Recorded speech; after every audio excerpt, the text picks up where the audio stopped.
Le tatouage de boussole sur l'avant-bras de Dean était une erreur d'ivrogne d'il y a 9 ans. Il n'avait pas pensé à la femme qui avait le même depuis presque aussi longtemps. Puis 3 filles identiques de 7 ans, vêtues de manteaux de créateurs, se sont approchées de lui. C'était dans une ère de jeu poussiéreuse. Et elles ont fait voler en éclats sa vie tranquille et rude.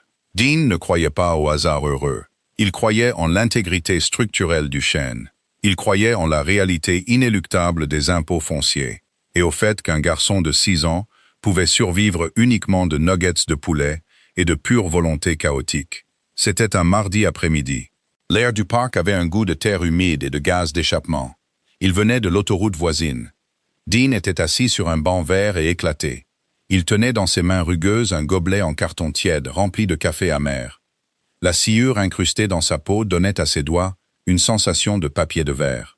Il dirigeait un atelier de réparation de meubles sur mesure dans un garage reconverti. C'était une façon polie de dire qu'il passait ses journées à recoller les chaises anciennes des gens riches, tout en essayant d'empêcher sa propre vie de s'effondrer. Son fils, Toby, était alors enfoui jusqu'au coude dans le bac à sable. Il essayait agressivement de forcer un camion-benne en plastique à avaler un caillou. « Ne mange pas le sable, Tob », lança Dean. Sa voix portait le timbre bas et rocailleux d'un homme qui dormait 4 heures par nuit. Toby ne leva pas les yeux, mais le caillou tomba de sa main. Petite victoire. Dean se pencha en arrière, retroussant les manches de sa chemise en flanelle délavée. Il les remonta au-dessus de ses coudes, pour laisser la brise d'automne caresser sa peau. Le froid faisait du bien contre la douleur sourde dans ses articulations. Son avant-bras gauche portait un tatouage. C'était une boussole déchiquetée et imparfaite, sans l'étoile du Nord. Elle était marquée de cicatrices, œuvre d'un amateur qui la lui avait ancrée il y a 9 ans. C'était dans un salon peu éclairé, qui sentait le savon vert et la bière éventée. Il la frotta distraitement. C'était une habitude nerveuse. Il traçait l'encre en relief, quand l'épuisement le frappait le plus fort. Le parc était presque vide. Il y avait seulement une nounou distraite en blouse, sur son téléphone près des balançoires, et 3 petites filles qui marchaient à l'unisson près des chaînes. Dean les remarqua à peine au début. Il était trop occupé à calculer s'il pouvait étirer son solde bancaire restant. Il devait couvrir la facture dentaire imminente de Toby et l'avis de retard pour l'électricité. Mais les filles furent bientôt impossibles à ignorer. Elles se déplaçaient avec une précision étrange et coordonnée. Des triplés. Elles semblaient avoir environ 7 ou 8 ans. Elles portaient des cabans en laine anthracite identiques avec de lourds boutons en laiton. Elles avaient des collants blancs immaculés et des chaussures vernies qui n'avaient rien à faire dans un parc public. Leurs cheveux sombres étaient coupés en carrés nets et identiques. On aurait dit qu'elles étaient sorties d'un catalogue de mode européen haut de gamme, et qu'elles avaient atterri dans la dure réalité des espaces verts municipaux. Elles s'arrêtèrent à environ 3 mètres du banc de Dean. Dean fronça les sourcils, baissant sa tasse de café. Il regarda autour de lui, cherchant leurs parents. La nounou près des balançoires textait toujours furieusement, complètement inconsciente de ce qui se passait. La fille du milieu fit un pas en avant. Ses yeux étaient d'un gris orageux et perçant. C'était une couleur froide, détonnant sur une enfant. « Bonjour, monsieur », dit-elle. Sa voix était polie, sèche et dépourvue de l'hésitation enfantine habituelle. « Salut », dit lentement Dean, en se redressant. « Vous avez perdu votre maman ou votre papa dans le coin ?» La fille de gauche pencha la tête. Son regard tomba sur l'avant-bras musclé et nu de Dean, posé sur son genou. « Notre mère est au travail. » La fille du milieu continua de s'approcher. Une odeur subtile et chère de lessive à la lavande émanait de leur manteau. Elle masquait complètement l'odeur des feuilles humides du parc. La fille de droite pointa un petit doigt ganté vers le bras de Dean. « Notre mère a un tatouage exactement comme le vôtre. » Dean se figea. La réaction physique fut instantanée et violemment désagréable. Le sang quitta son visage. Il tomba comme une pierre dans ses bottes à embout d'acier. Un sifflement aigu et fin commença dans ses oreilles. Il couvrit le bourdonnement lointain de la circulation et le grincement des balançoires, exactement comme le vôtre. Il baissa les yeux vers son bras. La boussole déchiquetée, l'étoile manquante. Ce n'était pas un dessin standard pris sur le mur d'un salon. C'était une création personnalisée. Il l'avait dessinée lui-même sur une serviette en papier, tachée de graisse. C'était dans un bar miteux de Seattle, en riant avec une femme dont il avait passé les 9 dernières années a essayé d'effacer le visage de sa mémoire. « Qu'est-ce que vous avez dit ?» La voix de Dean était à peine un murmure. Il sentit une nausée soudaine et aiguë. Le café dans son estomac se transforma en acide. La boussole, dit la fille du milieu, imperturbable face à l'intensité soudaine qui émanait de cet homme grand et calleux. Le sien est sur son épaule. La pointe du haut est cassée. Les mains de Dean se mirent à trembler. Il posa sa tasse de café sur le banc avant de l'écraser. Ce n'était pas possible. C'était une impossibilité statistique. C'était une blague cruelle, jouée par un univers indifférent. « Comment s'appelle votre mère ?» demanda Dean. Sa gorge semblait tapissée de verres brisés. Avant que les filles ne puissent répondre, une voix paniquée retentit à travers la pelouse. « Ruby, Hazel, Piper. » La nounou distraite sprintait vers eux, son téléphone fourré à la hâte dans sa poche. Elle avait l'air terrifiée, le visage rouge. Elle atteignit les filles et commença immédiatement à les repousser par les épaules. « Je suis tellement désolée, monsieur, » haleta la nounou. Elle regarda les vêtements usés et les bras tatoués de Dean avec un éclair de jugement flagrant et sans complexe. « Elles ne sont pas censées s'éloigner. »« Attendez !» dit Dean en se levant. Il mesurait 1,88 m, les épaules larges après des années à transporter du bois. La nounou tressaillit visiblement. Elle serra plus fort les filles contre ses jambes. « Nous devons y aller !» lança la nounou. « La voiture attend. »« Jenny, les filles. Mademoiselle Hastings sera furieuse si nous sommes en retard. » Hastings. Le nom frappa Dean comme un coup de poing au sternum. Il ne pouvait plus respirer. Il fit un demi-pas en avant, la main tendue. Mais la nounou entraînait déjà vivement les triplés vers l'entrée du parc. La fille du milieu, Ruby, Hazel ou Piper, il ne savait pas laquelle, regarda par-dessus son épaule. Ses yeux gris orageux se fixèrent sur les siens une dernière fois. Puis, elles disparurent derrière une clôture en grillage rouillé, montant à l'arrière d'un VUS noir aux vitres teintées qui tournait au ralenti. « Papa ?» Dean sursauta. Il baissa les yeux. Toby se tenait près du banc, essuyant une main sale sur son front, y laissant une traînée de boue. « Ça va, papa? On dirait que tu vas vomir. » Dean déglutit difficilement, sentant le goût de la bile et du vieux café. Il tendit la main et posa une main lourde et tremblante sur la petite épaule de son fils. « Je vais bien, Tobe, » mentit Dean, la voix creuse. « Allez, on doit rentrer à la maison. » L'appartement sentait l'eau bouillante des pâtes et la vieille poussière. C'était un 2 pièces exigu au-dessus d'un pressing.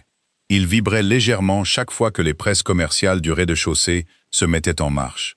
Dean était assis à la table de cuisine en stratifié rayé. La lueur de son ordinateur portable cabossé illuminait les profondes rides de fatigue autour de ses yeux. Il avait mis Toby au lit il y a 1 heure. Il lui avait lu Max et les Maxi-Monstres d'une voix monotone, tandis que son esprit tournait à 1000 à l'heure. Il but une gorgée d'une bouteille de bière bon marché. Elle était tiède, mais il s'en fichait. Il avait besoin de quelque chose pour s'ancrer à la réalité, car l'écran devant lui le plongeait dans un cauchemar surréaliste. La barre de recherche affichait « Tripley Hastings ». Il y avait des dizaines d'articles, de blogs mondains, de profils financiers, de photos de paparazzi. Dean cliqua sur un profil d'une grande publication économique. Le titre lui sauta aux yeux. L'architecte de fer. Comment Sloan Hastings a bâti un empire de la logistique avant 35 ans. En dessous, il y avait une photographie haute résolution. Dean fixa l'écran, le souffle coupé. Il reconnut la mâchoire acérée. Il reconnut les cheveux sombres, maintenant coiffés en une coupe sévère et impeccable, plutôt qu'en vagues emmêlées et salées dont il se souvenait. Mais surtout, il reconnut les yeux. Les yeux gris orageux et cyniques qu'il avait regardés dans le parc quelques heures plus tôt. Il y a 9 ans, elle n'était pas Sloan Hastings, la PDG milliardaire. Elle était Sarah. Il se souvenait de l'odeur de la pluie de Seattle sur sa veste. Il se souvenait du whisky bon marché qu'ils avaient partagé dans un gobelet en plastique. C'était dans une chambre de motel qui sentait le tabac froid. Ils étaient 2 étrangers fuyant leurs propres problèmes. Dean fuyait un mariage spectaculairement raté qu'il avait laissé avec un fils nouveau-né et une montagne de dettes. Et Sarah fuyait. Eh bien, elle ne l'avait jamais dit. Elle avait juste dit qu'elle avait besoin de disparaître pendant 48 heures. Il s'était fait tatouer sur un pari. Une marque permanente pour se souvenir d'un week-end qui n'existait pas dans le monde réel. Une boussole cassée, parce qu'aucun d'eux ne savait où il allait. Dean se frotta le visage avec ses 2 mains. Il pressa fort ses paumes contre ses orbites, jusqu'à ce que des étincelles fleurissent dans l'obscurité. Si les filles avaient 7, peut-être 8 ans, le calcul était une équation brutale et indéniable. Il y a 9 ans, la chronologie correspondait avec une précision terrifiante. Sont-elles les miennes? La pensée lui contracta violemment l'estomac. Il repoussa la chaise, les pieds en bois crissant contre le linoléum qui s'écaillait. Il se dirigea vers l'évier de la cuisine. Il ouvrit l'eau froide et s'en aspergea le visage, haletant sous le choc. Il agrippa les bords de l'évier, regardant par la petite fenêtre la ruelle sombre. S'il était le père, pourquoi ne le lui avait-elle jamais dit? Il connaissait la réponse avant même que la question ne soit entièrement formulée. Ils n'avaient pas échangé leur nom de famille. Ils avaient utilisé des téléphones prépayés. Ils avaient construit une bulle d'anonymat parfaite et isolée. Elle n'aurait pas pu le retrouver même si elle l'avait voulu.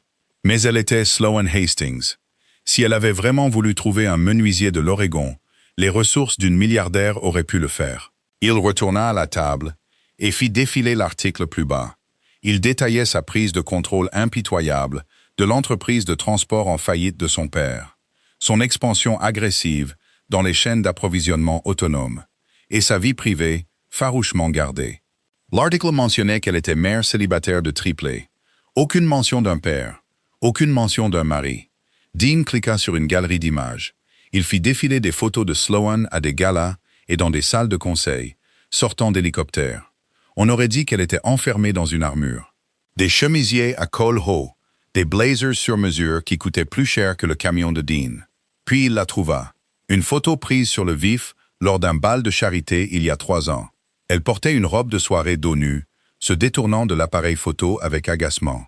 Juste là, sur son omoplate gauche, les lignes déchiquetées de la boussole cassée. Dean referma l'ordinateur portable d'un coup sec. Il ne voulait pas de ça.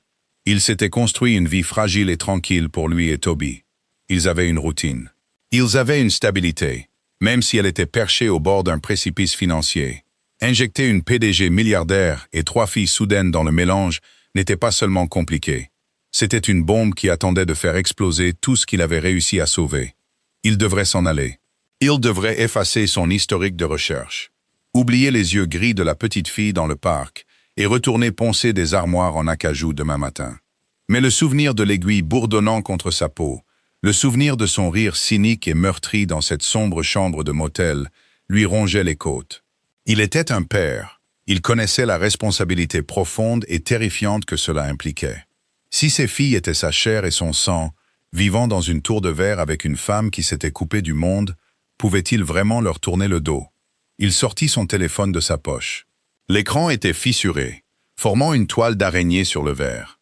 Il ouvrit son navigateur et chercha le siège social de Hastings Logistics. C'était en centre-ville, à 40 minutes de métro de son quartier. Dean posa le téléphone. Il regarda son avant-bras balafré. Il ne voulait pas d'argent. Il ne voulait pas une part de son empire. Mais il avait besoin de la regarder dans les yeux. Il avait besoin de savoir si le fantôme dans l'encre était réel. L'immeuble de Hastings Logistics était une dalle monolithique de verre noir et d'acier, qui absorbait la faible lumière du soleil du jeudi matin. Il dominait le quartier financier, une manifestation physique de pouvoir froid et silencieux. Dean se tenait sur le trottoir, hyper conscient de sa propre peau.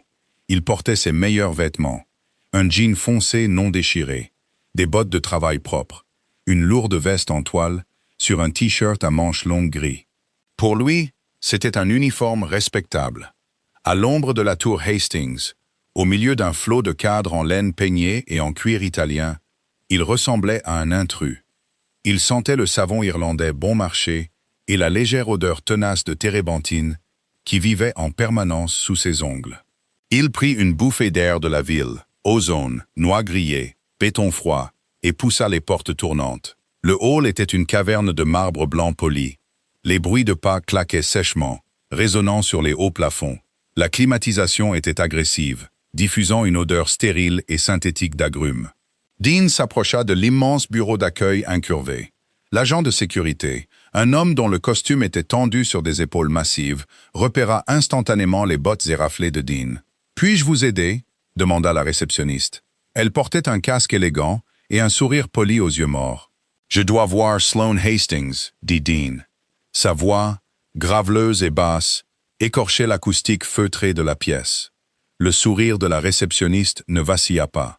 « Avez-vous un rendez-vous, monsieur ?»« Dean. »« Et non.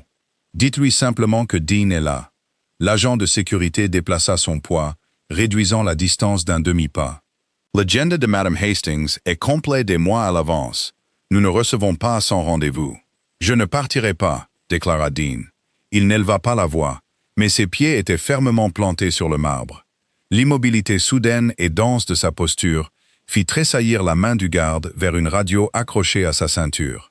Dean ignora le garde et regarda la réceptionniste. « Avez-vous un morceau de papier et un stylo ?» À contre-cœur, elle fit glisser un bloc-notes de marque et un lourd stylo en métal sur le comptoir. L'écriture de Dean était un gribouillis laid, entraîné à marquer des mesures sur du bois brut, pas à écrire de la correspondance. Il écrivit 4 mots, « J'ai la boussole ». Il le plia et le repoussa. « Envoyez ça là-haut. Si elle vous dit de me jeter dehors après l'avoir lu, je partirai de moi-même.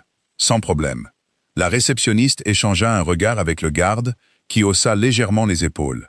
Elle scanna la note dans un terminal de bureau élégant, tapant un message rapide. « Je l'ai transmis à son assistante de direction, » dit-elle, son ton dégoulinant de mépris. « Mais je doute fort que... » Le téléphone sur son bureau émit un carillon unique et sec, une ligne directe. Elle appuya sur son oreillette. Pendant une fraction de seconde, le masque professionnel glissa, révélant un choc total. « Oui, madame. Immédiatement. » Elle baissa la main, regardant Dean comme s'il venait de défier les lois de la physique. « Monsieur Dean, l'ascenseur privé sur la droite. Étage 72. La sécurité vous escortera. » Le trajet en ascenseur était agressivement rapide, faisant siffler les oreilles de Dean. Le garde se tenait rigide à côté de lui, rayonnant d'une hostilité silencieuse. Lorsque les portes en acier inoxydable s'ouvrirent en sifflant, Dean entra dans un espace qui ressemblait moins à un bureau qu'à une forteresse de haute altitude. L'étage 72 offrait des fenêtres du sol au plafond, offrant un panorama gris et vertigineux de la ville.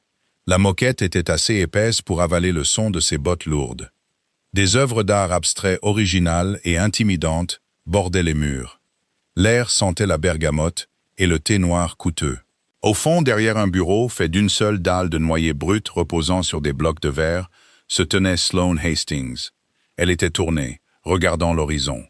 Elle portait un tailleur pantalon ivoire sur mesure qui tombait parfaitement sur sa silhouette. « Laissez-nous » ordonna-t-elle. La cadence était exactement la même que celle de la femme dans le motel Bon Marché de Seattle, mais la chaleur en avait été complètement extraite. Le garde hésita. « Madame, êtes-vous certaine ? Ai-je bégayé, Marcus ? » Dehors. Les portes se refermèrent en un clic. Le silence dans la pièce était absolu, lourd et suffocant. Lentement, Sloane se retourna. La poitrine de Dean se serra. 10 ans avaient laissé de fines rides autour de ses yeux gris orageux et un pli défensif et rigide à sa mâchoire. Elle avait l'air épuisée. Elle avait l'air terrifiante. Elle regarda sa veste en toile usée, ses bottes éraflées, et enfin son visage. Un muscle tressaillit sur sa joue. « Toi » souffla-t-elle. Ce n'était pas un soupir de soulagement. C'était une accusation. « Moi » répondit Dean. Elle agrippa le bord de son bureau en noyer, ses jointures blanches comme l'os. « Comment m'as-tu trouvé? Combien veux-tu » Le fait qu'elle pense immédiatement à un chantage le blessa. Une colère chaude et défensive monta dans le ventre de Dean. « Je ne veux pas de ton argent » dit-il, faisant un pas lent en avant. « Je ne savais même pas qui tu étais avant mardi. J'étais au parc avec mon fils. » Sloane tressaillit au mot « fils ». « 3 petites filles se sont approchées de moi » continua Dean, sa voix prenant un registre plus dur. « Elles ont vu mon bras. Elles m'ont dit que leur mère avait exactement le même tatouage. » Sloane ferma les yeux. Quand elle les rouvrit, la vulnérabilité était scellée derrière une couche de glace. « Elle n'aurait pas dû te parler. La nounou a été renvoyée. Tu as renvoyé une femme parce que tes enfants ont parlé à un étranger. Je l'ai renvoyée parce qu'elle a permis à une menace potentielle pour la sécurité d'interagir avec mes enfants, » lança Sloane. Le volume soudain claqua comme un fouet. Elle sortit de derrière le bureau. « As-tu la moindre idée de ce qu'est ma vie? Combien de personnes essaient de s'approcher d'elle pour m'atteindre? » « Je ne suis pas une menace, » dit Dean, levant ses mains calleuses, paumes ouvertes. « J'avais besoin de savoir. » « Savoir quoi ?» se moqua-t-elle amèrement. « Si le mécanicien ivre avec qui tu as couché il y a 9 ans s'est magiquement transformé en milliardaire. Je suis charpentier, en fait, corrigea Dean sèchement. Et non. J'avais besoin de savoir si je suis un père. L'air sembla disparaître de la pièce. Sloane cessa de bouger. Sa posture défensive parut soudain fragile. Le silence s'étira, rempli seulement par le faible gémissement étouffé d'une sirène 50 étages plus bas. « Elles ont 9 ans », dit doucement Dean. La colère s'estompa, ne laissant que le poids écrasant de la vérité. Nous étions à Seattle, il y a 9 ans. « Le calcul n'est pas compliqué, Sarah. Ne m'appelle pas comme ça, murmura-t-elle. Alors dis-moi la vérité. » Sloane se dirigea vers un élégant canapé en cuir ivoire et s'assit lourdement. Elle croisa les bras fermement sur sa poitrine, sans le regarder. Oui, ce sont les tiennes. Le sol tangua. Dean le savait, mais l'entendre dire à voix haute dans cette pièce stérile et intouchable en faisait une réalité physique. 3 filles. Il chancela légèrement, se laissant tomber dans une chaise moderne en chrome en face d'elle. Il posa ses coudes sur ses genoux, enfouissant son visage dans ses mains rugueuses. Il sentit la sueur sur sa propre peau. « Pourquoi ?» demanda Dean, sa voix étouffée. « Pourquoi ne me l'as-tu pas dit? Te retrouver, c'était... » Sloane laissa échapper un rire court et dur. « Nous ne connaissions pas nos noms de famille. Nous avions des téléphones prépayés. Et même si j'avais pu te retrouver, pourquoi l'aurais-je fait ?» Dean baissa les mains, la regardant avec incrédulité. « Parce que je suis leur père. Tu étais un type avec qui j'ai couché pendant un week-end pour échapper au fait que mon père était mourant et que mon entreprise perdait des millions, » répliqua-t-elle. J'avais 24 ans. J'étais terrifié. Tu étais une issue de secours, Dean. C'est tout. Et quand j'ai découvert que j'étais enceinte de triplé, j'ai géré ça comme je gère tout le reste. Sloane leva le menton, le personnage de la PDG reprenant sa place. J'ai bâti un empire. Je leur ai offert une vie que tu ne pourrais pas comprendre. Elles vont dans les meilleures écoles. Elles ont des fonds en fiducie. Leurs avenirs sont garantis. Dean regarda autour du bureau immaculé et sans vie. Il pensa à son appartement exigu, à la vibration du pressing en bas, à l'anxiété constante et lancinante concernant les factures d'épicerie. « Je me fiche de leurs fonds en fiducie », dit Dean doucement. « J'avais le droit de savoir qu'elles existaient. Et qu'aurais-tu fait ?»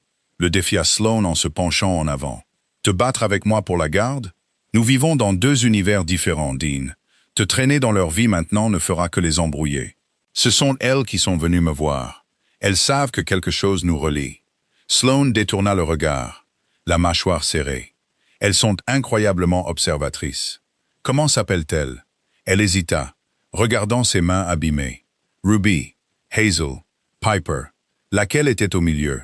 Celle qui a parlé. Ruby. C'est l'aînée de 4 minutes. C'est la protectrice. Dean hocha lentement la tête. Il frotta la boussole cicatrisée sur son bras. Il regardait. Par-delà un vaste gouffre de richesse, une femme qui retenait 3 de ses enfants derrière des murs d'argent. « Alors, » dit Dean, la voix rauque. « Et maintenant ?» Sloane se leva, retournant derrière son immense bureau en noyer, rétablissant la barrière physique. « Maintenant, » dit-elle d'un ton absolu, « tu sors par cette porte, tu retournes à ta vie, et tu fais comme si ça n'était jamais arrivé. » Dean le fixa. Il se leva lentement, son grand corps se déroulant. La colère qu'il avait refoulée recommença à bouillonner, chaude et lourde. « Tu penses que c'est si facile ?» demanda-t-il. « Je peux rendre ça très facile, » répondit Sloane, ses yeux gris sans expression. « Ou je peux le rendre incroyablement difficile. C'est ton choix. » Dean ne rompit pas le contact visuel. Le bois usé et éclaté de sa vie entrait en collision avec le verre froid et incassable de la sienne, et il sut, avec une clarté terrifiante, qu'il n'allait pas reculer. Pendant 3 jours, le rugissement de la ponceuse à bande fut la seule chose qui empêcha Dean de perdre la tête. Son atelier sentait le pain piquant, la friction brûlée et l'odeur aigre de la vieille colle à bois. La poussière recouvrait chaque surface, s'installant dans les plis de ses jointures et les rides profondes, encadrant sa bouche. Il travaillait sur une crédence en merisier brisé, enlevant systématiquement 1 siècle de crasse pour retrouver le grain solide en dessous. C'était une distraction. Ça ne marchait pas. Chaque fois qu'il fermait les yeux, il voyait des yeux gris et des chaussures vernis blanches. Il entendait la menace froide et sans appel dans la voix de Sloane. « Je peux le rendre incroyablement difficile. » Dean éteignit la ponceuse. Le silence soudain dans le garage était assourdissant, rompu seulement par le goutte-à-goutte rythmé d'un tuyau qui fuyait dans le coin.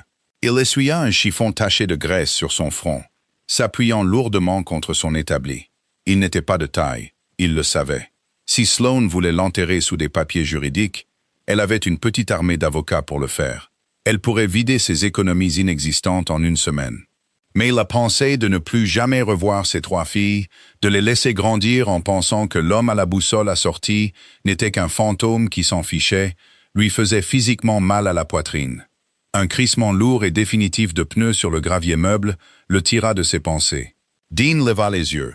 Un VUS noir aux vitres fortement teintées venait de s'engager dans son allée étroite et fissurée, éclipsant sa camionnette rouillée. Le moteur se coupa. Pendant un long moment, rien ne se passa. Puis la portière arrière s'ouvrit. Sloane sortit dans l'après-midi couvert du vendredi. Elle était habillée de façon décontractée, ce qui pour elle signifiait un col roulé en cachemire anthracite et un pantalon sombre parfaitement taillé. Elle semblait totalement étrangère dans son allée. Elle enjamba prudemment une bobine de fil de cuivre égaré. Ses yeux balayaient la peinture écaillée du garage, le revêtement, les poubelles en métal cabossé, l'absence totale de sécurité. Elle entra dans la baie ouverte de l'atelier. L'odeur du cachemire et d'un subtil parfum de gardénia se heurtait violemment à la térébenthine et à la sciure. Tu n'as pas envoyé d'avocat. Noted Dean, jetant le chiffon sale sur l'établi. Il ne lui offrit pas de chaise. La seule disponible avait un pied en moins de toute façon. Les avocats laissent des traces écrites, dit Sloane. Sa voix était neutre, mais ses yeux parcouraient l'atelier, prenant la mesure de la réalité chaotique de sa vie. Elle s'arrêta en voyant le dessin d'un chien bleu fait par un enfant, scotché au mur au-dessus de la scie à ruban. Elle plongea la main dans son élégant sac fourre-tout en cuir et en sortit une épaisse enveloppe Kraft. Elle la laissa tomber sur l'établi, juste au-dessus d'un tas de copeaux de merisier. Elle atterrit avec un bruit sourd et final. « Qu'est-ce que c'est » demanda Dean, sans bouger vers l'enveloppe. « Une solution » dit Sloane. « C'est un accord de non-divulgation. Blindé. Tu le signes, déclarant que tu ne m'approcheras plus jamais, ni mon entreprise, ni mes filles. Tu ne revendiqueras pas la paternité. Tu ne parleras pas à la presse. » La mâchoire de Dean se serra. Et en échange, à l'intérieur de l'enveloppe, il y a un chèque de banque, dit-elle, son regard se fixant sur le sien. 2 millions de dollars, tirés d'un compte privé. C'est entièrement intraçable. Tu peux rembourser toutes les dettes que tu as. Tu peux déménager de cet endroit. Tu peux offrir une vraie vie à ton fils. L'air quitta les poumons de Dean. 2 millions. Le chiffre le frappa comme un coup physique. Son esprit, traîtreusement, fit instantanément les calculs. L'opération dentaire de Toby. Les arriérés d'impôts. L'anxiété suffocante et sans fin qui le réveillait à 3 heures du matin chaque nuit, lui rongeant l'estomac. Il pourrait acheter une maison avec un jardin. Il pourrait envoyer Toby à l'université sans hésiter. Tout ce qu'il avait à faire, c'était de s'effacer. Sloane l'observait. Elle vit l'hésitation. Elle vit l'affaissement lourd et épuisé de ses épaules. Elle connaissait l'avantage qu'elle détenait, et elle le pressait directement contre ses côtes. Dean regarda l'enveloppe. Il tendit ses doigts calleux et couverts de poussière, effleurant le papier lisse. Il pensa à Toby. Il pensa à la fierté profonde et silencieuse qu'il ressentait quand il parvenait à mettre un repas chaud sur la table, uniquement par la sueur de son front. Puis il pensa à Ruby, Hazel et Piper. Il pensa à l'étoile manquante sur la boussole, le symbole d'être désespérément perdu. Lentement, Dean retira sa main. Il leva les yeux vers Sloane. La tentation avait disparu, remplacée par une encre de résolution froide et dure. « Reprends-la », dit-il d'une voix rauque. Le masque immaculé de Sloane glissa. Un choc sincère ondula sur son visage. « Ne sois pas idiot, Dean. Regarde autour de toi. Tu es en train de te noyer. Je t'offre un radeau de sauvetage. Tu m'offres un pot de vin pour abandonner mes enfants. » Corrigea Dean, sa voix tombant dans un registre dangereusement calme. « Tu penses que parce que j'ai de la sciure sur mes bottes, je n'ai pas d'âme. Tu penses que 2 millions de dollars compensent le fait de m'effacer de leur vie. Elles n'ont pas besoin de toi, » répliqua Sloane, sa voix s'élevant, résonnant contre le toit en tôle. « Je leur donne tout. Tu leur donnes des choses, Sloane. Tu leur donnes des gardes du corps et des fonds en fiducie. » Dean fit un pas vers elle, réduisant la distance. Mais une fillette de 7 ans s'est approchée d'un étranger dans un parc, parce qu'elle cherchait un lien avec une mère qui travaille probablement 90 heures par semaine. Sloane tressaillit comme s'il l'avait frappé. Le sang quitta son visage. « Je ne veux pas de ton argent, » dit doucement Dean. « Je ne veux pas la garde. Je sais que je ne peux pas leur donner ce que tu peux. Je n'essaie pas de les traîner dans ce garage pour leur donner des macaronis au fromage en boîte. Alors que veux-tu » murmura-t-elle, sa voix tremblant d'un mélange de rage et de vulnérabilité purement terrifiante. « 1 heure, dit Dean, sur un terrain neutre. Amène-les. Laisse-moi les regarder dans les yeux, leur dire mon nom et leur faire savoir que j'existe. Leur faire savoir qu'elles ne sont pas à moitié des fantômes. Après ça, on verra. Étape par étape. » Sloane le fixa.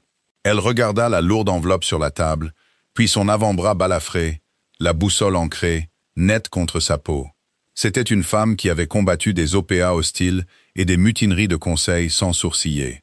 Mais à cet instant, debout dans un garage poussiéreux, elle semblait totalement vaincue par un homme qui refusait d'être acheté. Elle ne dit pas oui, elle ne dit pas non. Elle tourna simplement les talons et retourna dans l'après-midi gris. Mais elle laissa l'enveloppe sur l'établi. Dean regarda ses feux arrière s'éloigner dans la rue.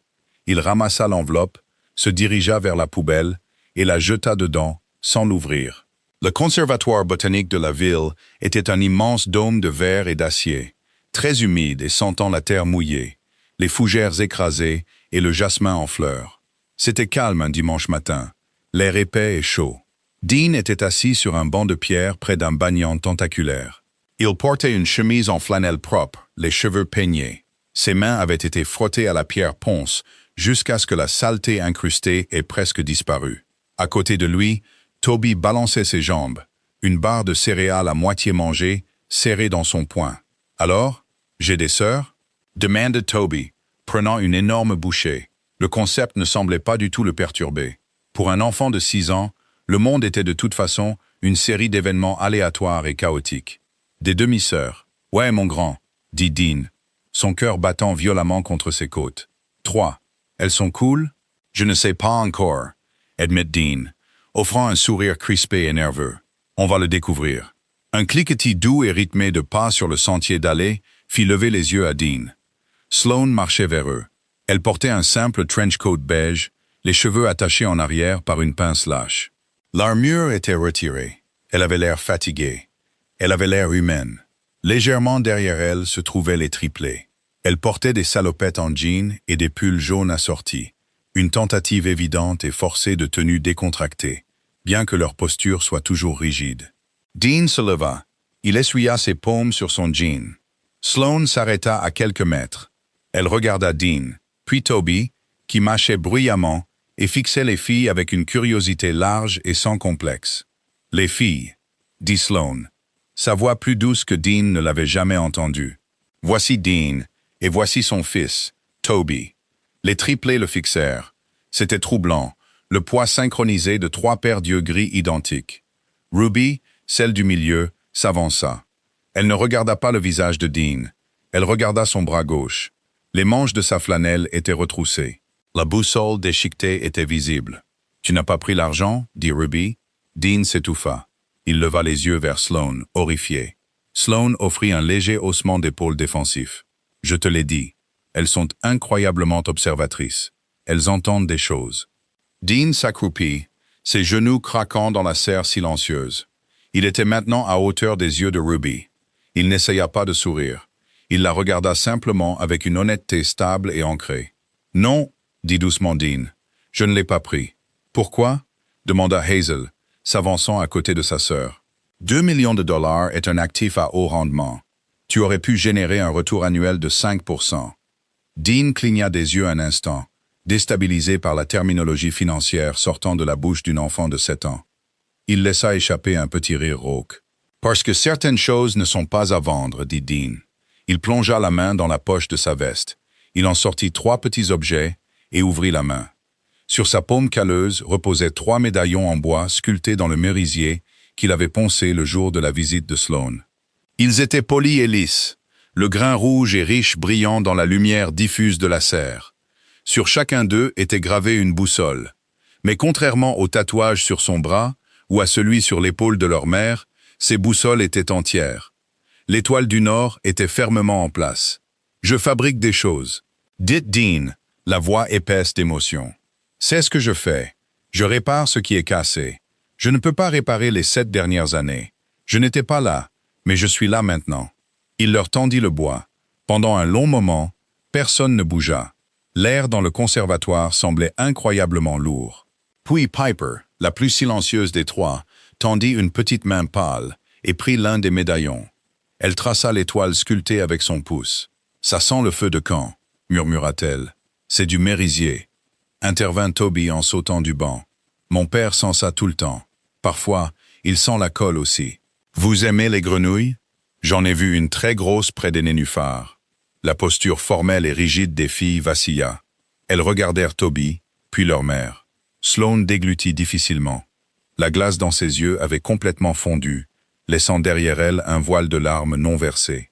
Elle leur fit un signe de tête microscopique. « Nous n'avons pas observé beaucoup de grenouilles, » dit Ruby, son ton sec s'adoucissant d'une fraction. « Venez, » dit Toby, marchant déjà sur le sentier. « Je vais vous la montrer. Elle est grosse. » Hésitante, les 3 filles suivirent le chaotique enfant de 6 ans sur le sentier de pierre vers l'étang artificiel.